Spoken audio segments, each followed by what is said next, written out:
أعوذ بالله من الشيطان الرجيم.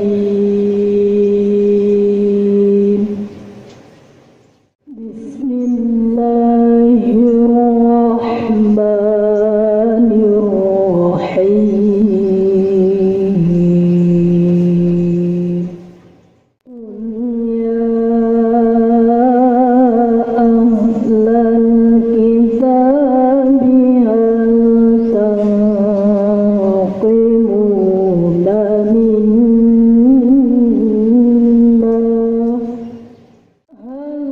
تنقمون منا إلا أن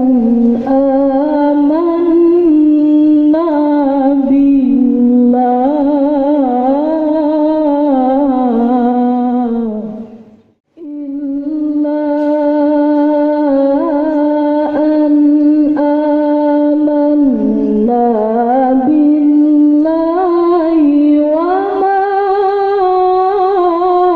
أنزل إلينا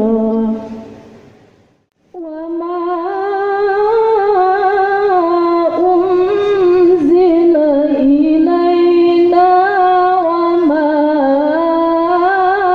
أنزل من قبل وأن أكثركم فاسقون. قل هل أنبئكم بشر من ذلك مثوبة عند الله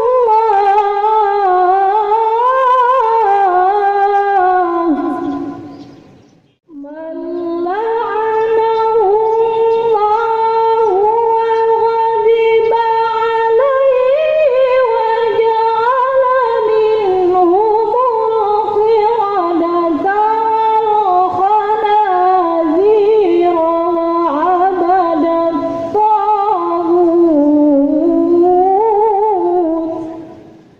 أولئك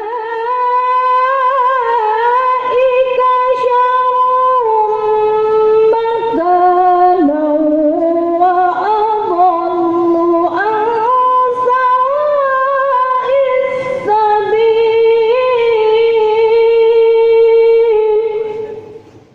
وإذا جاءوكم قالوا آمنا وقد دخلوا بالكفر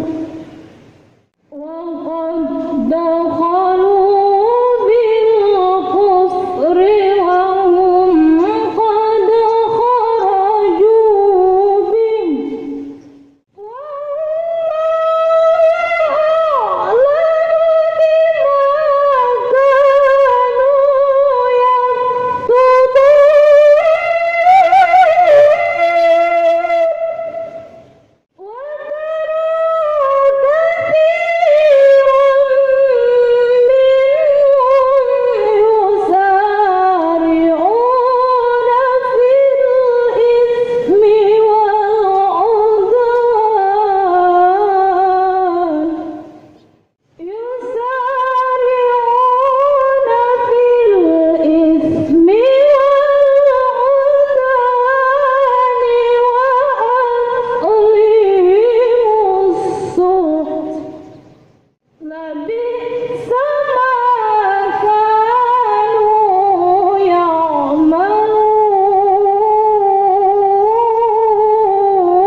Selanjutnya kita panggilkan peserta dengan nomor undian 40 yang akan membacakan surah Al-Kahfi ayat 13. Peserta yang baru saja meninggalkan mimbar tilawah bernama Suhaibatul Aslamiyah, utusan dari Sekolah Tinggi Agama Islam Negeri Syekh Abdurrahman Siddiq, Bangka Belitung.